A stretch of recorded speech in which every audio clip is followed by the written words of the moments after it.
Olá, sejam bem-vindos ao TV Primaveras. Continuo com a Verusca Mendes Vasconcelos, que é neuropsicóloga, e o tema é como o idoso lida com a perda do seu companheiro.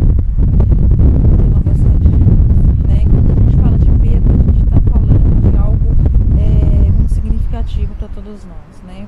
Culturalmente, nós não fomos preparados para lidar com a morte, né? Na verdade, o grande tabu é falar de morte, né? Eu acho que quando a gente está entre amigos e a gente começa a falar de morte, um fala, ai, vamos vir a boca para lá, vamos falar de outro assunto, né? Então, desde pequeno, a gente faz o quê? A gente afasta os nossos filhos e netos de velório, de enterro, não conversa sobre isso, então vai ficando cada vez mais difícil lidar, né? Mas quando a gente está falando do idoso, a gente está falando de uma geração diferente, né? Uma geração onde foi construído para eles essa relação de um casamento, de uma vida um para o outro, né?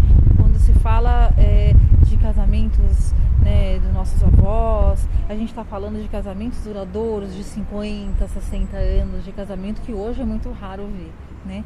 Então eles foram preparados, né, educados para viver para sempre juntos, né, e viver um para o outro, né? Então aquela mãe prepara a filha para o casamento, né, para cuidar do marido, para servir o marido, né? Então ela vai vivendo para ele. E o que acontece nesse momento é que a gente tem que tomar cuidado de um luto complicado, porque o luto vai ser instalado normalmente, né? E é importante vivenciar o luto. Então, às vezes, quando a gente lida com perda e a gente vê aquele nosso pai ou mãe, alguém chorando muito, a gente fica todo preocupado, né? Mas ele está vivenciando o luto, e isso é bastante importante vivenciar. Só que a gente tem que se atentar que existe que pode desencadear um luto complicado. Quando perceber isso? Quando a gente vê que é um luto normal e um luto complicado? Quando as atividades de vida diárias, funcionais, normais, que ele vinha fazendo, ele não consegue mais adquirir. Então, quando ele fica muito preso, né, às coisas, por exemplo, do marido ou da esposa, quando ele começa a se isolar, quando ele vai perdendo interesse por tudo, não no início isso é comum, mas conforme vai passando o tempo, isso não vai voltando ao normal. Quando ele não consegue se desvincular mesmo, quando ele não consegue ter um olhar diferente para aquilo e retomar o prazer de viver, porque ele se perde o sentido, né? Porque para eles o sentido era viver um para o outro. Então vai se perdendo o sentido de vida.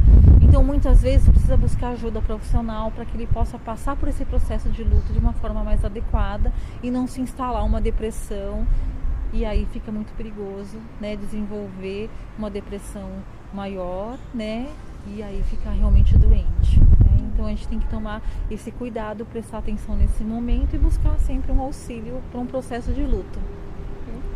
E fique conosco, acesse nosso site, curta nossas mídias sociais. Nos vemos no próximo vídeo.